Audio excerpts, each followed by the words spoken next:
What we do here is go back, back, back, back, back, back, back, back.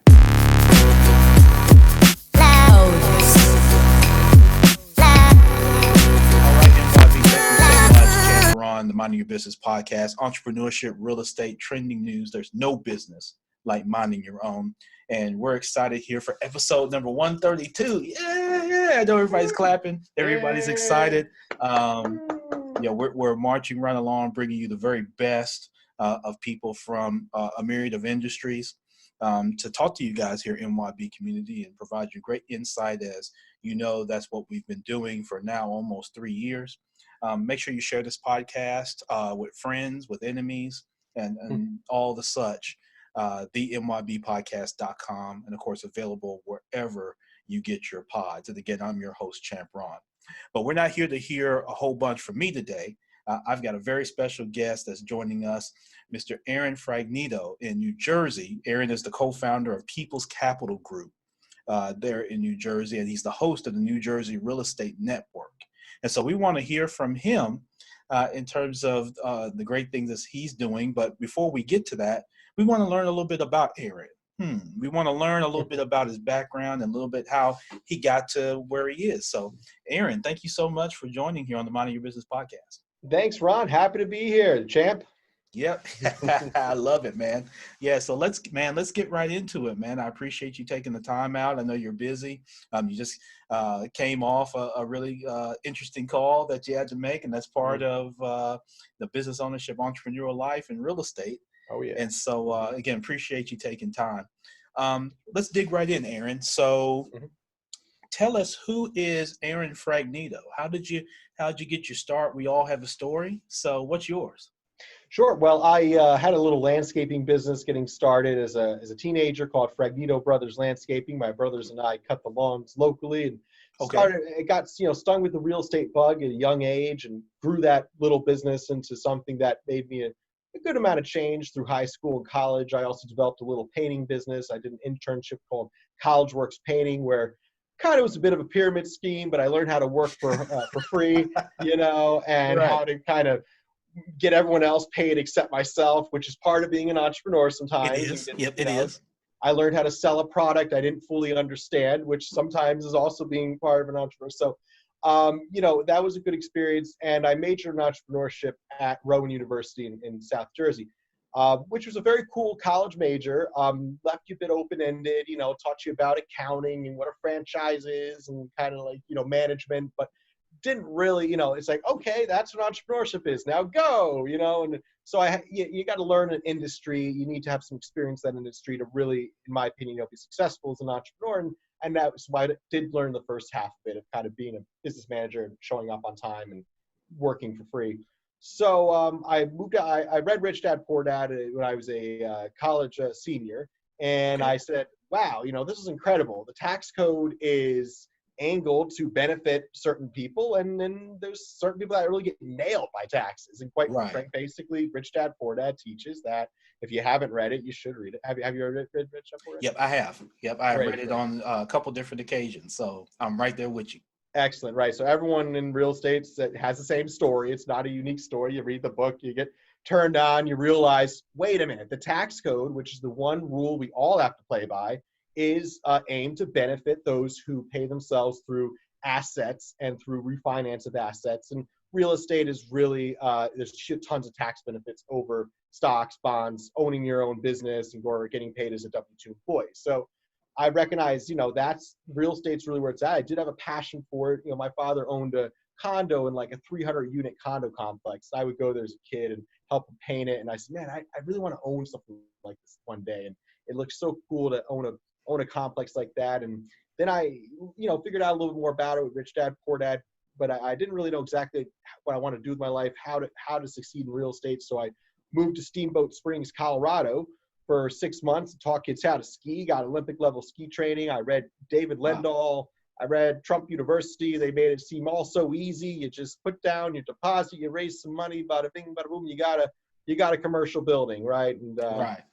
So obviously it's much harder than that, but I made a list. I said, listen, I want to get to a net worth $1 million in real estate in 10 years. I want to get to $100,000 of passive cash flow over the next 10 years. This is about 10 years ago. I made this list. And I work my way down. Well, I need to make connections, save money, learn the industry. So I said, okay, the first level, first way to get started is get my real estate license.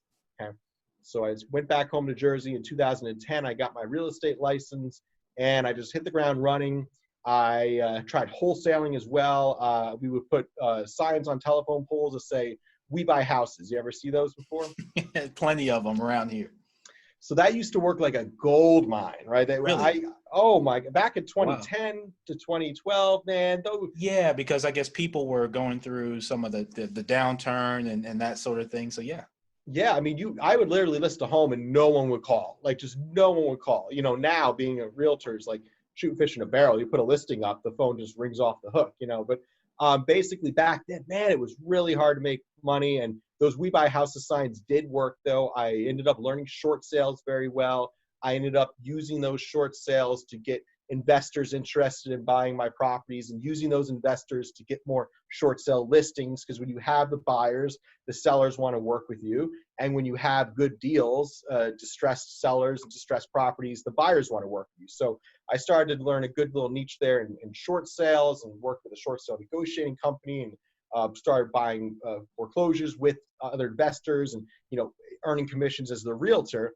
And I learned from other investors. And I teamed up with one investor who ended up stealing money from me. I, had some challenges flipping houses, with my first business partner who was a scoundrel. And then I ended up finding, Seth Martinez, who's my business partner to today. And all it takes is a couple bad business partners to realize how powerful and important and necessary the right business partner is. Right. Which is a whole other conversation. But, essentially, once I met Seth, no other realtors would take his offers. They were all so low. Seth Martinez, my business partner to today, but he was stealing these properties back in like 2011, 2012. And no other realtors would take his offers because they're all so low. But I loved it. I learned from him. He had sold a medical billing company. He had a bunch of cash from that. He was moving into real estate investments at a perfect time. And he's great at management and operations, okay? I'm good at kind of sourcing the deals and the capital, but I'm not great at like long-term operations, which is completely essential to making money in real estate, You can't just buy the thing and hope the money comes in. It's like all of that. Right, exactly. So we make a really good team that way. And we bought a 6-family from a We Buy Houses sign. A seller, called us and bought it for $220. We invested about $50,000 into it. This is around 2012, and we refinanced the building. It appraised for over $400,000, and we were into it for about $300,000. So we pulled out all of our initial investment and some on top of that. And remember, when you refinance the building and pull out cash, not only if you do it right, do you get your money back, but you get a profit on top of that. And that money is tax-free money. Okay. Right. So we do the buy, renovate, refinance strategy as taught in Rich Dad, Poor Dad. It is the best way to keep your money and not give it to the IRS. Right. Right. Exactly. Really, everyone's goal at the end of the day is keep your money. Right. The more you keep, the more you earn. So, yep. Very true. Yeah, very true. So Aaron, let's talk about, because you gave me a lot to unpack there. Let's talk about, getting involved. So you mentioned, going through the growing pains of having either unscrupulous or just disengaged partners. It sounds like you've got the right partner now. Let's unpack that a little bit, because a lot of people in MYB community who are listening may not be in real estate at this point, or maybe they've kind of dibbled and dabbed. They've maybe purchased a property here, like a single family residence, and maybe they've had a tenant. Maybe the experience has been good, maybe not so good. Maybe they flipped homes. So could you talk some about getting involved and how critical selecting that right partner is? Because a lot of people try to go into it solo. I made that mistake myself, and I'm paying for it, still paying for it by doing things, sometimes solo and not from a teamwork standpoint, having the right partner. So can you talk to it from that standpoint? Yeah, I mean, real estate is a team game. It absolutely is. So getting started, being a realtor was fine, but then I quickly realized you had to build a team to really be a successful real estate agent. Now, at least having assistants, buyer's agents, you look at the top agents, they have their team in place, so just like with flipping houses, you need to have your team. You need to have your construction guys who know construction like the back of their hand. and your general contractors, your subcontractors, your project managers. We get up to a large scale of flips and construction. So the first partner I teamed up with had just filed bankruptcy. He had a coaching business that coached business owners how to be successful with their own business, and his coaching business filed bankruptcy. So pretty That's ironic. interesting. Yeah. Wow. Yeah. So he has a business that coaches people on how to stay in business and couldn't do it himself. So he just Mhm. didn't take his own medicine, or Yeah, I intrigued. mean, I was hungry, man. This is like 2010. I remember the first, 6 months in real estate. I made $5,000, and my broker paid me 500 of it and said, read the fine print. So I switched brokers after that. But I was hungry. I was getting started. I had big dreams, big plans to get, to buy large buildings. And I figured, flipping houses is kind of a quick way to get started and start owning real estate and figuring out how to renovate real estate.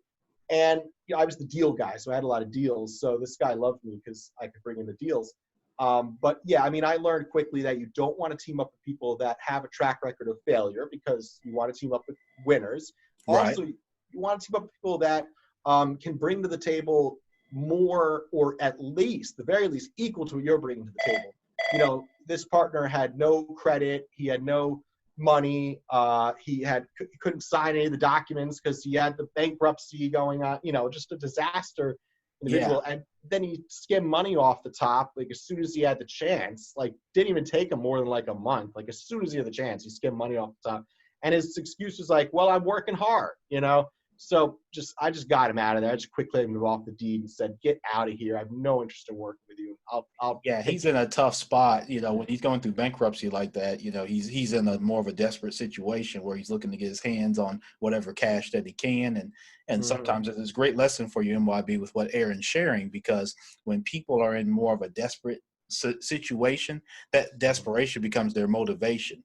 And Aaron, I Mhm. talked to the team here that's listening about motivation and understanding the proper motivation, and we'll get into that a little bit more as it relates to real estate. But basically, anything what Aaron sharing is when you got the partner that's motivated intrinsically and extrinsically about having to get his or her hands on the next dollar to take Mhm. care of something from the past. Yeah. That's usually a recipe for disaster. Yeah, and exactly, and his past failures kind of just showed what type of business person you want. Someone that really, like, Seth had just sold a medical billing business. He had millions of dollars. I was broke. I was getting started. So that my weakness was money. And a lot of people's weakness is money getting started. And that's Right. not a reason to not build as an entrepreneur. Money is a commodity. I raise money now at the tune of, 6 figures a week often. And money's a commodity. Everyone has money. Money is there if you have the right product and the right service. We have a nice turnkey service where people can invest in apartment buildings in North Jersey and get, mailbox money. And, when you create a right service with a 10-year track record, people will gather towards that, and that the money's a commodity. So being an entrepreneur is about creating a system that works, a system that's always being fine-tuned. And whether that's flipping houses, buying apartment buildings, selling widgets, social media, whatever it is, if your system is a better mousetrap or just a profitable system, then the money will come, whether it's from a bank or a private investor or friends and family, which is not a bad way to start. But teaming up with the right person. So Seth had money. Seth was great with management. He was managing the buildings. Now we have our own management company, but we built up to about 100 units, and at that point, you got to outsource properly. So we developed our own management company, and that's a whole story in itself. But he's great at operations. He's so totally a COO guy, Yeah. But if you put him on stage in front of 150 people to raise capital, he would be extremely nervous. That's where I shine, Sure. I would do that for free, like I love public speaking, where if Yeah. you ask me to manage the management company and go, manage contractors and who are constantly trying to pull a fast one, man, that is not what I enjoyed my time. That's not my strong suit. Right. Yeah, no, I agree with you. And I think that's part of building the team and the teamwork. And so, as you share that, it's really resonating because understanding putting people in, it's kind of like in sports. I don't know if you're a big sports person, Aaron, but, Mhm. typically on a sports team, right, putting the right players in the right position is what really helps set it. The best teams have the right players and the right roles that understand those roles and what they bring to the table. Right. And that, everybody, their success is predicated on everybody doing their job and fulfilling their role. Mm-hmm. And so I think a lot of times when you see, whether it's in sports with teams in corporate America or in entrepreneurship, when you see that people aren't properly aligned in the right role. So like you mentioned, think if you guys' roles were reversed, again, not you guys are great and talented guys, but it doesn't work as well unless you're focusing in on your strengths. And so MYB, what Aaron is sharing, you should really take with you, because when you align yourself, when you're looking at a business partner, whether it's family, friend, whatever it is, make sure that the skill sets, what you have a passion about, and the skills that you bring to the table already existing align with the roles that you're going to be doing in this venture. And if you do that and you're honest with yourself and honest with whoever's with you, if you're all honest and transparent and you get into the right roles, you'll see success that much quicker. And you won't, be the gerbil on the wheel where you're moving but not really going anywhere. Right. And it's so important to have those individuals that, trust is the first thing, right? Because Sure. my story about my first business partner being a thief is really like, that's something you can't, buy. Like, Seth could always learn more about property management. I could always improve my public speaking, but, trustworthiness, me being able also to leave the business in Seth's hands while I'm on vacation, he can sit down with investors and explain our model to investors. I can deal with contractors and project managers and the nitty gritty of the management as well. So we can replace each other, but at the same time, we're best in the roles that we're in. And man, 100%, I would not be where I am without Seth. There's not enough hours in the day. I would burn out. You can't, I have so many investors and relationships with investors, and I'm doing podcasts and webinars and seminars. I have 2 webinars this week. I have 2 seminars this week. I have another podcast after this. Like, when would I find time to manage the management company? When would I find time to execute a 15-year reposition strategy? I'd work till midnight, 7 days a week. I'd burn out. You don't want an operator that burns out. So you gotta have your roles, and that way you don't burn out as an operator, which is so important too. Absolutely. So our guest today, Aaron Fragnito, here in New Jersey, host of the New Jersey Real Estate Network and co-founder of the People's Capital Group. So Aaron, about getting involved. And so let's touch on that a little bit, because I want to make sure everybody has a good understanding from you as to how they can best get involved. Because some people may listen to this podcast and say, well, you know what, I don't have anybody to partner with that's got, the people that I partner with, we tend to have the same skill set. And one of those skill sets, it's kind of like Bruce Wayne said in the Justice League movie when the Flash asked him, hey, what's your superpower again? And Bruce Wayne goes, I'm rich. That's my superpower. And so everybody doesn't have that person that they're sitting in the car with that says, hey, my superpower is that I'm rich, right? Mm-hmm. So for those people, Aaron, what would you recommend for, you've got a person or two that they've got skill set and they have the desire, they're motivated. They simply just don't have the money.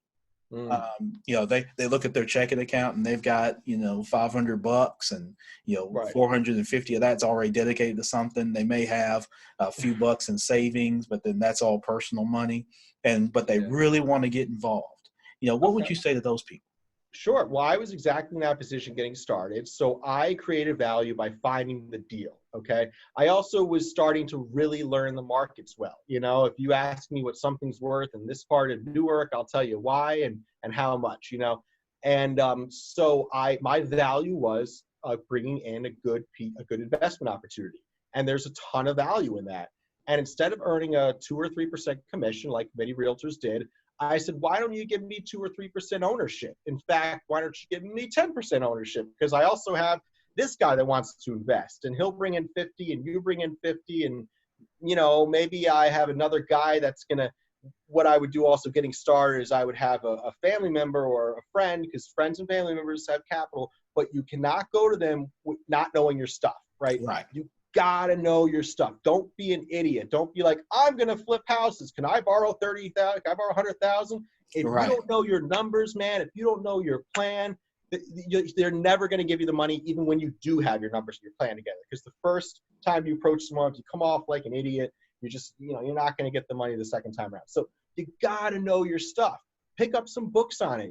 Don't go buy a $30,000 package of books and CDs. Go on, Amazon.com and spend $16, okay, on exactly what you want to do. Now, a few words of wisdom. The hardest money I ever made in this business was fix and flipping houses. Okay. So I know it's sexy. I know the gurus tell you to do it. And, if you come to this boot camp, you can learn how to be a millionaire. Listen, fix and flipping houses is a construction business, okay? If you're a contractor, if you're a handyman, if you're a guy that's already fixing and building houses, maybe you should get into fix and flips. If you're not, if you work a 9-to-5 desk job and you can't do much more than fix a leaky toilet, then you should not be getting into flipping houses, And if you do, your partner should be a really, really good contractor who's renovated figure renovations and completed them. So if you want to make an easy buck in real estate, it's actually being a listing agent or buying apartment buildings that are well managed, but that takes a little time to build up to that. But again, getting a real estate license is pretty easy, pretty inexpensive. It gave me a title very quickly. Being a realtor is not hard. I made 6 figures by my 3rd year being a realtor. That's pretty good too. So, if you really have a passion for real estate and you really want to get into it, get your real estate license. Even if you sell houses on the side, you sell your friend's house, your brother sells their house, you maybe get a listing once a year, you make $6,000, you make 10,000. All right, that's great. It's about $1,000 to get your license, about a 75-hour course. It gives you a title, and then you could at least start moving real estate and learning how transactions work and making a few bucks. That's what I did to get started. And then I started be the deal source. So I figured out how to get deals through short sales and foreclosures. And I was the gatekeeper of deals. So when you're the gatekeeper, you can, depending on how you get the listing and you're responsible and your fiduciary responsibility. But, someone would call me up from a We Buy Houses sign and be like, hey, I want to sell my home. I'd be like, okay, well, I could list it on the open market. I could show it to 1 million people and maybe get you this and you pay me a 6% commission, or I could get you a buyer at this price right now,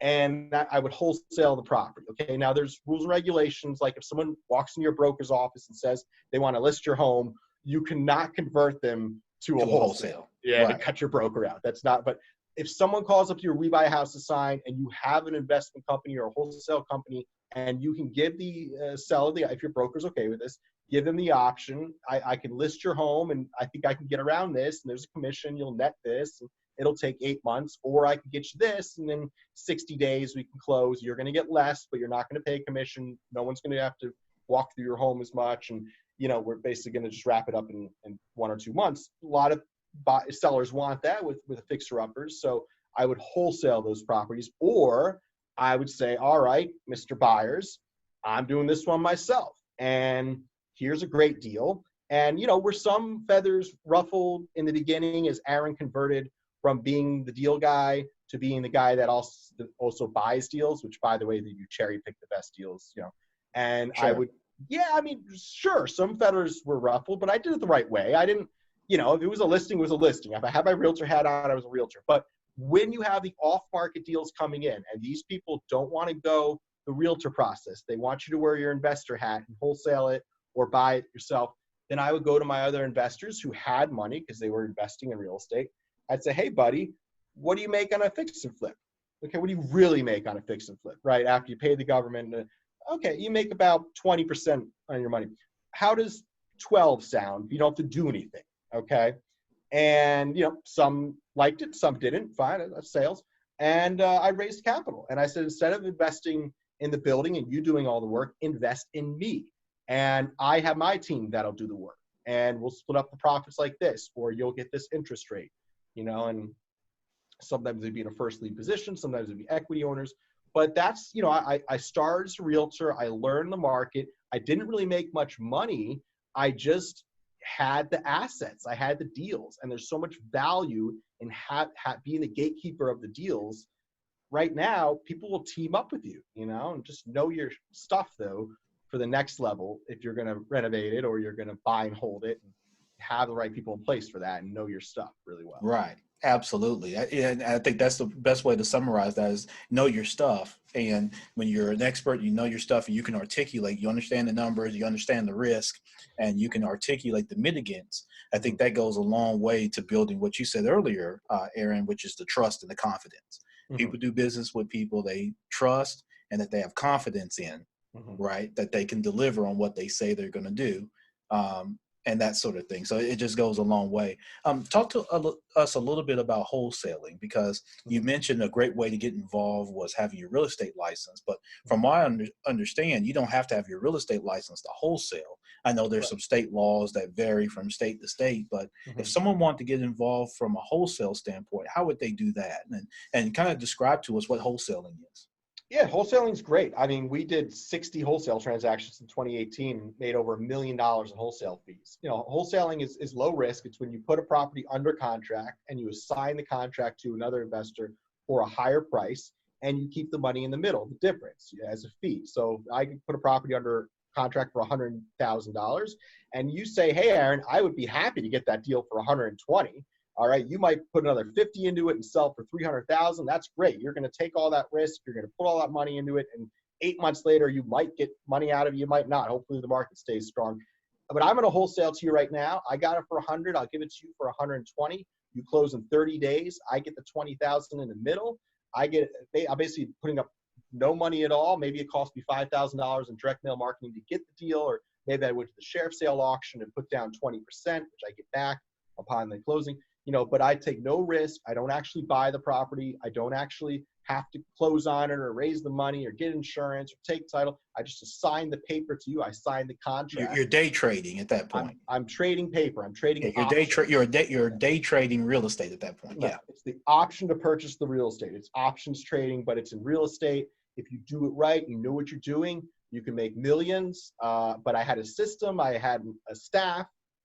We were circulating over $1 million in deposit cash to get that million. But, you know, I invested about $1 million. I made about $1 million on top. So that's 100% ROI in 1 year. Not too shabby, you know, for 2018. So that was a good year. But we don't do that much anymore. We'll wholesale maybe 20 properties this year.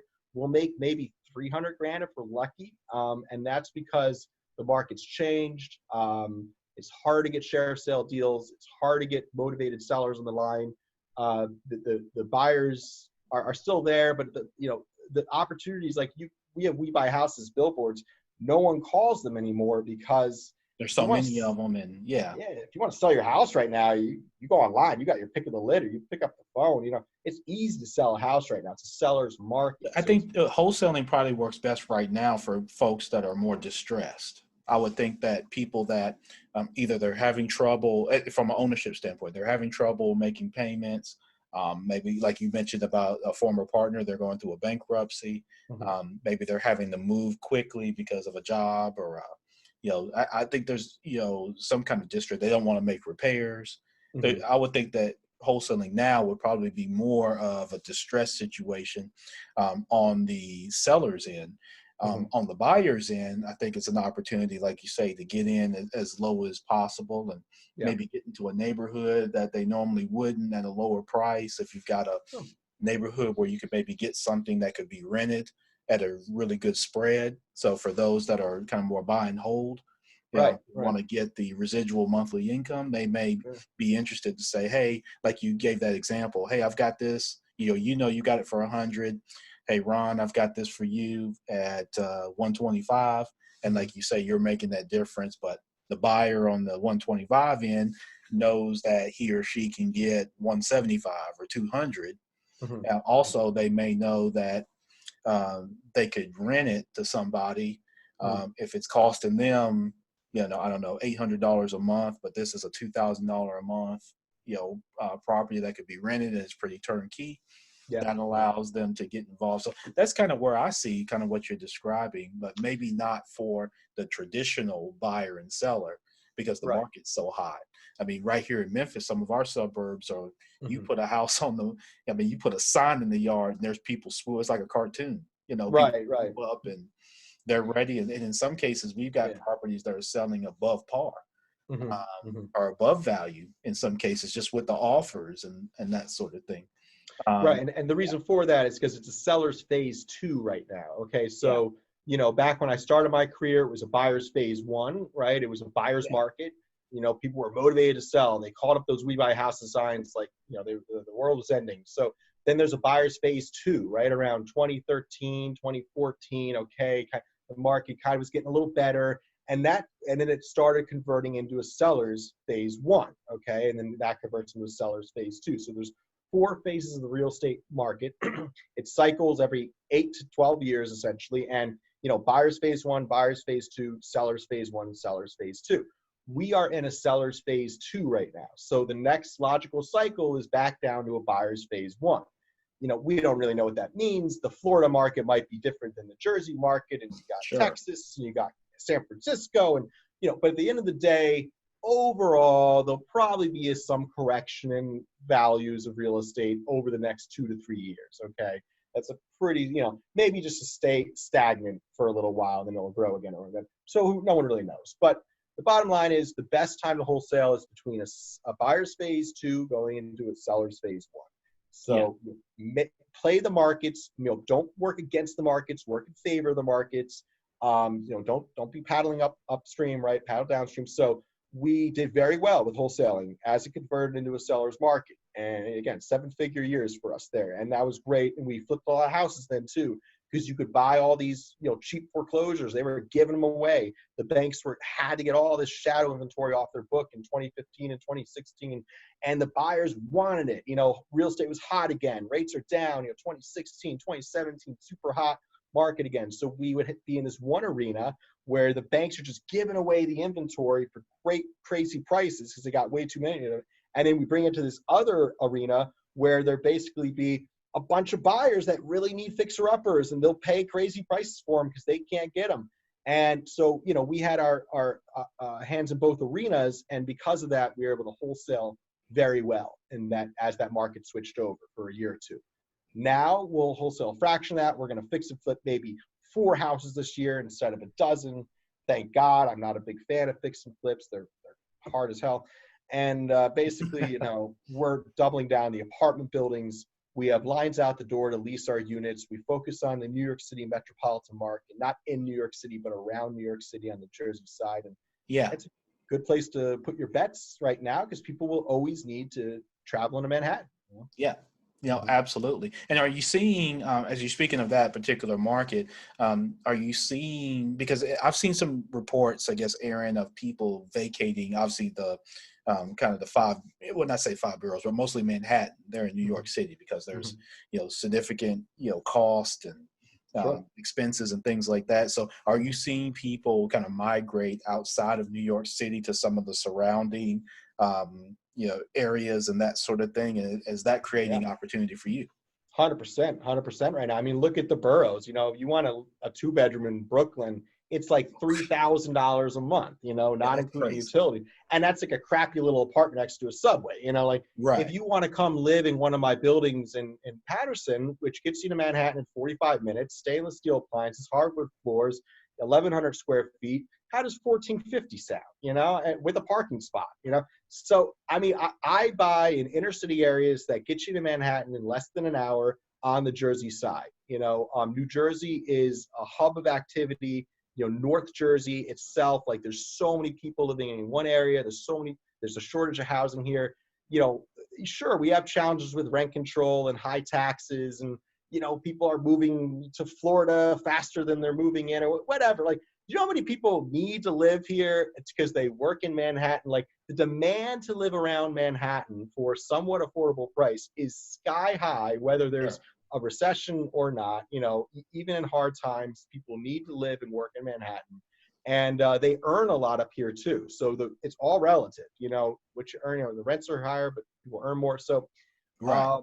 we offer a product that I don't see a lot of other people replicating. Most people go out of state. They raise money in New York, New Jersey metropolitan area because there's a lot of wealth here. There's a lot of money here. But they don't know how to put it to work here because of all the regulations. And it's hard to find a great deal. And, maybe they're too scared to buy in inner city areas and don't understand how to manage that stuff. But, we've seen these cities like downtown Newark. Have you ever heard of Newark, New Jersey? Yeah, absolutely. So Yeah, like, I've been to Newark. okay, great. So like, we made millions in Newark. I love Newark. Like, Newark is an amazing city with so much potential. The infrastructure, the people there, it's like so great. The politicians, take them or leave them. But, Right. overall, man, Newark's awesome. So much opportunity there. Gets you to Manhattan in 30 minutes. There's a Penn Station, Newark Penn right there. So, we made a killing in Newark, and we see the same thing happening in downtown Patterson now. So mark my words, in 2 to 4 years, downtown Patterson is going to have the same momentum you see in downtown Newark. And we're putting our chips around these certain pockets of Patterson, and we did the same thing in Newark 10 years ago. If you know your markets, you can do very well in these upcoming markets. Yeah, absolutely. And so, Aaron, not to shift gears too much, but share with me a little bit about, from a family perspective, with you being in real estate and that sort of thing, how important is family to what you do in your business? Well, it's funny, being a real estate guy I was listening to Grant Cardone the other day, right? And, Grant Cardone. So Yeah, he's kind absolutely. of a bit of a jackass, but, also like an inspiring guy, so, Right, but right. I try to find that fine line between being like a complete balls to the walls entrepreneur, who like never has time with their family. Like, I'll see him on my private jet tonight, Right. my wife, who I married over the summer, actually, I met her originally at a real estate networking event about 8 years ago. I was doing a presentation called Fake It Till You Make It. Okay. Now, by the way, to answer your question also on getting started, I went to real estate networking events. I made a beeline for the people who run the events. And I said, hey, can I speak at your event? I'm doing short sales, or I just bought my first fix and flip. Let me talk about the challenges of it, Yeah. And you'd be amazed how many of these guys that run like big events, networking events with hundreds of people there, would be more than happy to have you come and speak about your challenges getting started. And that put me on the next level to start raising capital. So at that same event, probably about 8, 9 years ago, I was doing Fake It Till You Make It. My wife today, Diana, was in the crowd. She was offering mobile car detailing. Now, I just had my car cleaned, but I hired her for car detailing, of course, and took her out on a date. And I told her I was going to marry her on the first date. And, you're not supposed to do that. So I totally blew it. And I didn't hear from her for 3 years. And then out of the blue, she texted me about some real estate question 3 years later. I took her out another date, closed the deal, and married her a few years later. So recently got married, trying to find that balance between working hard, probably going to start having kids this year, next, and figuring out those things right now. So I don't need to be the next Grant Cardone. I don't necessarily believe in that. I think you should have more of a balance. I don't want to work like 15 hours a day and 7 days a week. Like, that's not really success to me. I'll probably just ride first class, not get the private jet, and like have my weekends with my family. That's like more worth it to me. So it's about that life work balance. And, that's why having a good partner is so important as well. Yep, absolutely. And so, Aaron, as you kind of start wrapping up, because you've given us so much to unpack, so much great content, so much inspiration, man, in terms of getting involved, how you've gotten involved, and kind of the authenticity and transparency in which you've shared it. What are maybe just 2 or 3 of your best practices that have led to your success? A lot of people that are listening to the podcast, they may be going through challenge times. They may be going through great times, times of great harvest. And that troubles don't last always. Great times don't last always. Life is ebbs and flows and a roller coaster. But, as someone who's been successful for many years now, what are your go-to best practices that you share with other people to help them be successful? Well, faith is a big part of it. Not just faith in Jesus Christ that I personally have, but also faith in myself, and just faith that I can make it, Right. My spirituality has kind of grown through the years. I think getting started, I was actually probably more atheist. As I met my wife, I actually developed more spirituality and faith. Yeah. But that's a big part of it, just the feeling that you're not in it alone. Even having a business partner, there's days, man, there's hits we've taken where you want to quit, you know, and Yeah. I don't pay myself a salary. I pay myself, we close deals. I pay myself based on cash flow and net profits of my company. So that means there are many weeks and even months sometimes that go by without getting a check as we slow down our flips and speed up our bigger acquisitions, which is more like quality over quantity.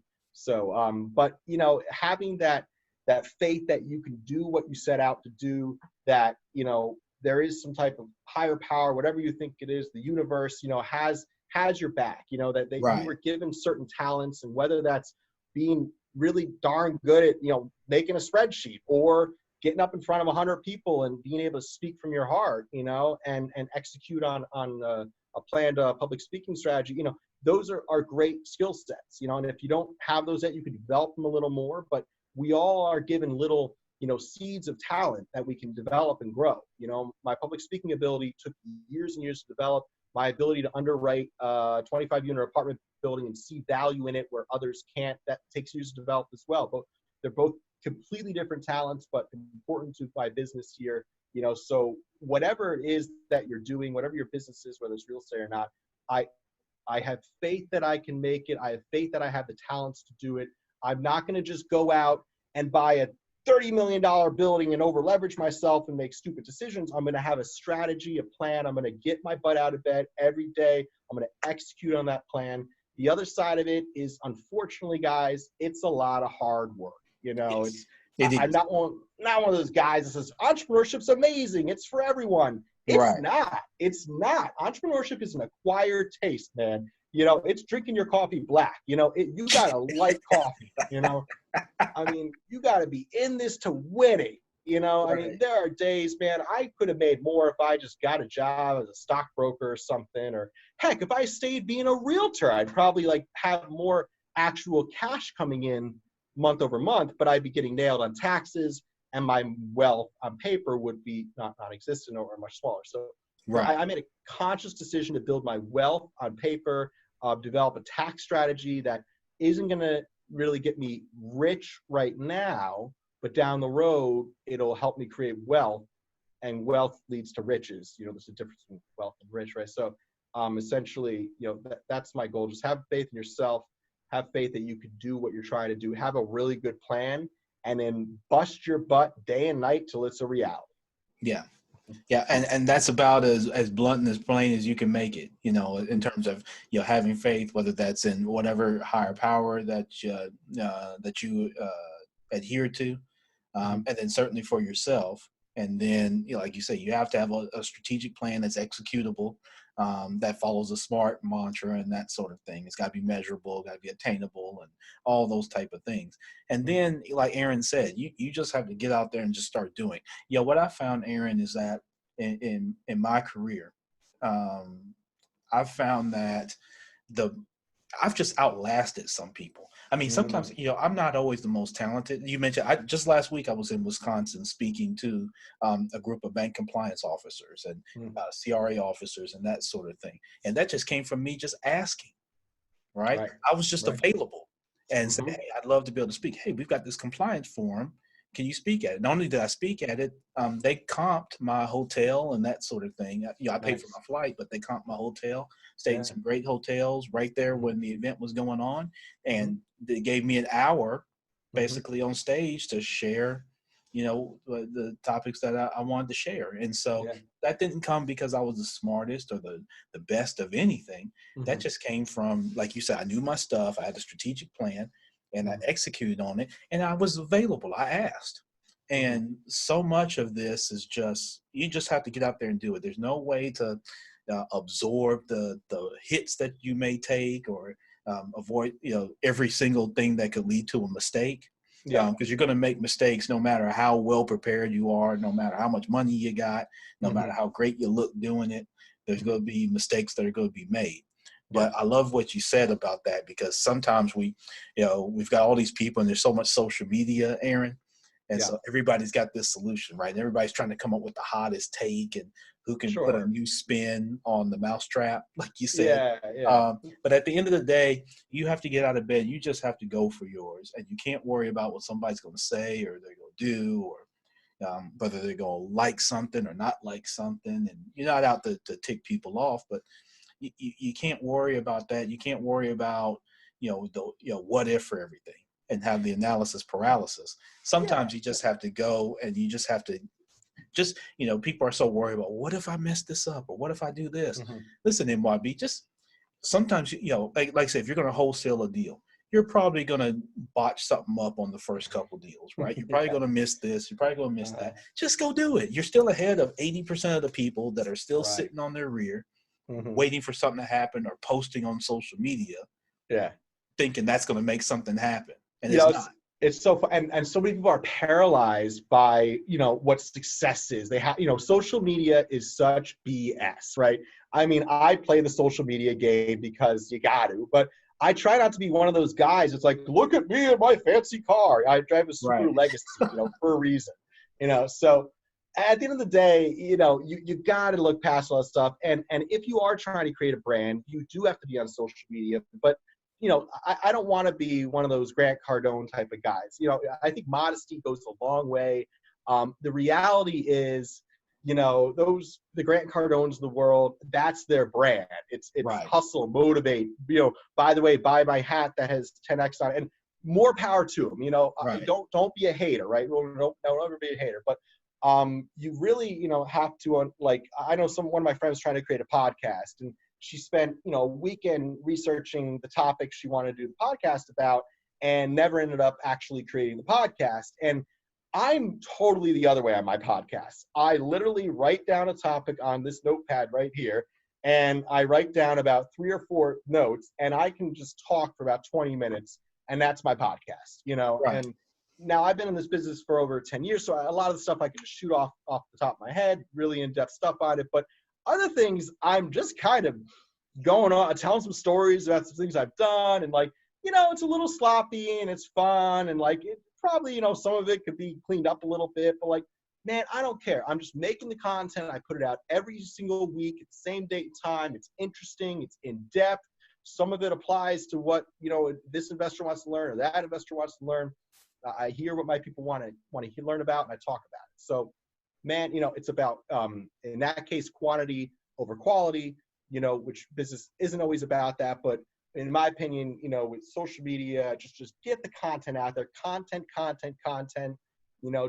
There's so many talking heads, and you should do this, and go flip houses if you come to my $3,500 boot camp. And, what a model. They get them to pay $3,500 to go to the boot camp, and then they get them to invest $50,000 in their syndication. What a model. I love that model.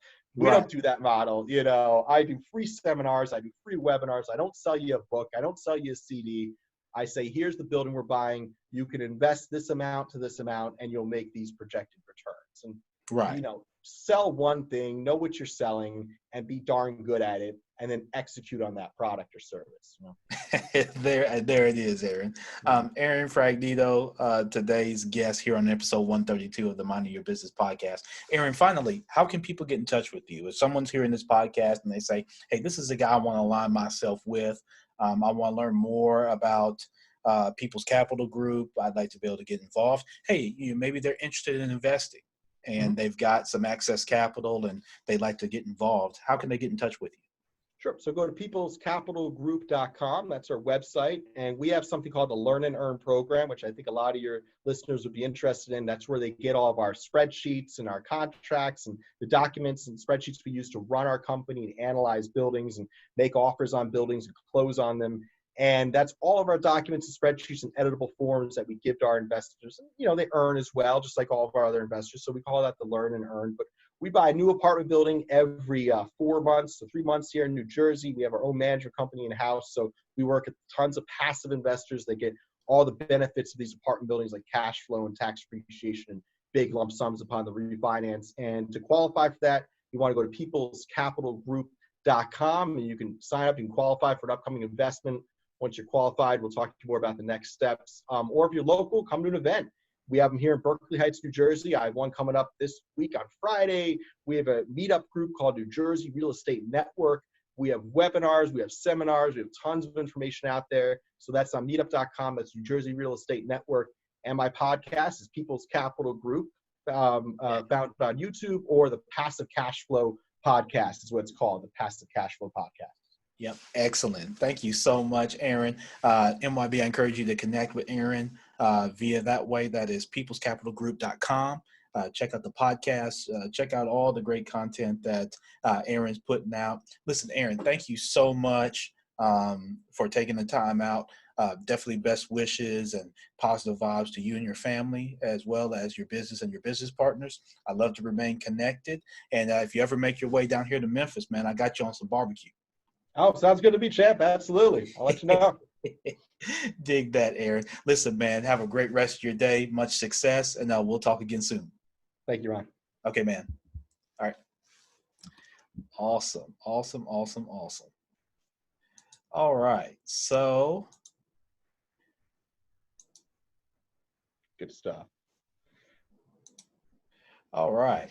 So, great stuff, MYB, that we had there from our guest today, Aaron Fragnito. He's there in New Jersey, around the Summit area, licensed New Jersey realtor who got into investing. So he mentioned kind of two great ways that you can get involved right off the bat, low cost. And if you're here in Memphis, I've got contacts. If you're interested in getting your real estate license and becoming a realtor, that's a great way to start. You can do that full-time, part-time, however you want to do it. Email me, Ron at themybpodcast.com. I've got contacts at real estate school that you can do either online or in face-to-face class.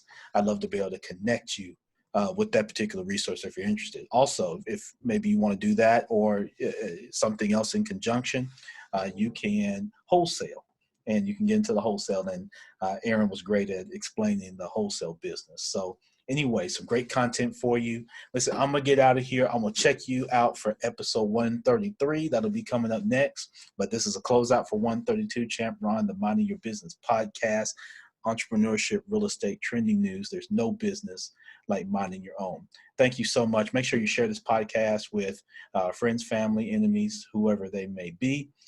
Give us 5-star on Apple Podcast. And of course, we are brought to you as always by the Binge Podcast Network at onabinge.com. Champ Ron, I'm out. Don't go be great. What we do here is go back.